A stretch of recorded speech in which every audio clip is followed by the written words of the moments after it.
ಮಲೆನಾಡು ಭಾಗದಲ್ಲಿನ ಕಾಡಾನೆ ಹಾಗೂ ಮಾನವ ಸಂಘರ್ಷ ತಡೆಯಲು ಸರ್ಕಾರ ವಿಫಲವಾಗಿದ್ದು, ಇದರ ವಿರುದ್ಧ ಕಾನೂನು ಹೋರಾಟಕ್ಕೆ ಮುಂದಾಗಿದ್ದೇವೆ ಎಂದು ಬೆಳೆಗಾರರ ಒಕ್ಕೂಟದ ಪ್ರಧಾನ ಕಾರ್ಯದರ್ಶಿ ಕೃಷ್ಣಪ್ಪ ಹೇಳಿದ್ದಾರೆ.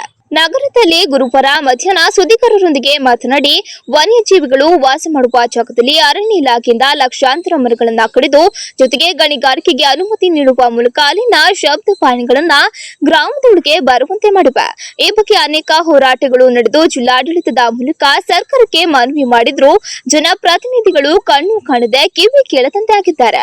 ಸರ್ಕಾರ ಅನುಮತಿ ನೀಡದ ಪರಿಣಾಮವೇ ಇಂದು ವನ್ಯಜೀವಿಗಳಿಗೆ ತೊಂದರೆಯಾಗಿ ಜನ ಮತ್ತು ಪ್ರಾಣಿಗಳ ಸಂಘರ್ಷ ಹೆಚ್ಚಾಗಿದೆ ಎಂದು ಹೇಳಿದರು.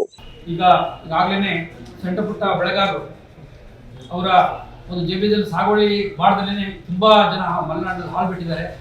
ಆ ಹಾಳು ಬಿಟ್ಟಂತ ಜಾಗದಲ್ಲಿ ಕಾಡು ಬೆಳೆದ್ಬಿಟ್ಟು ಅರಣ್ಯ ಪ್ರಾಣಿಗಳಿಗೆ ಇದು ಮತ್ತು ಕೂಡ ಒಂದು ಉತ್ತಮ ಸ್ಥಳ ಅಂತ ಆಗಿದೆ.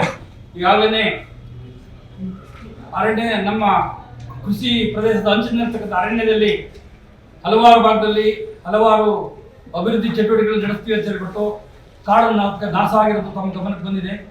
ಈಗಾಗಲೇ ಹೊಸೂರು ಪಂಚಾಯತಿ ವ್ಯಾಪ್ತಿನಲ್ಲಿ ಹೊಸದಾಗಿ ಒಂದು ಗಣಿಗಾರಿಕೆ ಮಾಡುವಂಥ ಒಂದು ಅವಕಾಶಗಳನ್ನು ಕೂಡ ಸರ್ಕಾರದಿಂದ ಪಟ್ಟಬದ್ಧ ಹಿತಾಸಕ್ತಿ ವಹಿಸತಕ್ಕಂಥ ಜನಗಳು ಪಡ್ಕೊಂಡಿದ್ದಾರೆ.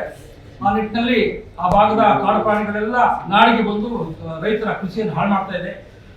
ಹಾಗೆಯೇ ಈಗ ಹಲವಾರು ತೋಟಗಳಲ್ಲಿ ತುಂಬಾ ಸಮಯದಿಂದ ಕಾಫಿ ಹಣ್ಣು ಕುಯ್ದೇ ಇರಬಹುದು, ಬೇರೆ ಬೇರೆ ಕೆಲಸಗಳನ್ನು ಮಾಡೋದಕ್ಕೆ ಅವಕಾಶಗಳು ಸಿಕ್ಕಿಲ್ಲ. ಕೆಲವು ತೋಟದಲ್ಲಿ ಕಾಫಿನೇ ಕುಯ್ಯೋದಕ್ಕೆ ಸಾಧ್ಯ ಆಗಿಲ್ಲ. ಆಮೇಲೆ ಕೆಲವು ಸಣ್ಣ ಸಣ್ಣ ಕೆರೆಗಳನ್ನ ಮಾಡ್ಕೊಂಡಿದ್ರು ಜನಗಳು ನೀರಾವರಿಗೋಸ್ಕರವಾಗಿ. ಇವತ್ತು ನೀರಿನ ಸಮಸ್ಯೆ ಏನು ಅಂತ ಗೊತ್ತಿದೆ. ಆ ಕೆರೆಗಳು ಕೂಡ ಹಿಂಡು ಆನೆಗಳು ಬಂದು ತುಳಿದು ಪೂರ್ತಿ ನಾಶ ಮಾಡಿದ್ದಾರೆ. ಕಾರ್ಮಿಕರು ಸಾವುಗಳು ಸತತವಾಗಿ ನಡೀತಾ ಇದೆ.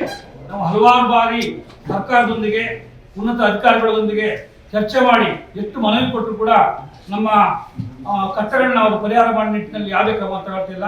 ಈಗಾಗಲೇ ಕೋರ್ಟ್ ಆದೇಶ ಕೂಡ ಇದೆ.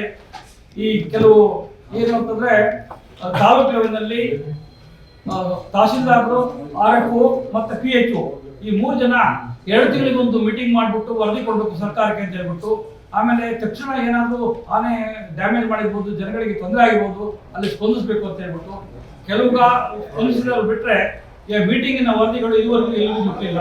ಹಾಗೇನೆ ಸ್ಥಳೀಯ ಹಾಗೂ ನಿಖರ ಸುದ್ದಿಗಾಗಿ ಸಬ್ಸ್ಕ್ರೈಬ್ ಆಗಿ ಬೇಮಾ ವಿಜಯ ಡಿಜಿಟಲ್ ಯೂಟ್ಯೂಬ್ ಚಾನೆಲ್ ಹಾಗೂ ಪಕ್ಕದಲ್ಲಿ ಕಾಣುವ ಬೆಲ್ ಐಕಾನ್ ಕ್ಲಿಕ್ ಮಾಡಿ ಕ್ಷಣ ಕ್ಷಣದ ಅಪ್ಡೇಟ್ಗಳನ್ನು ಪಡೆದುಕೊಳ್ಳಿ.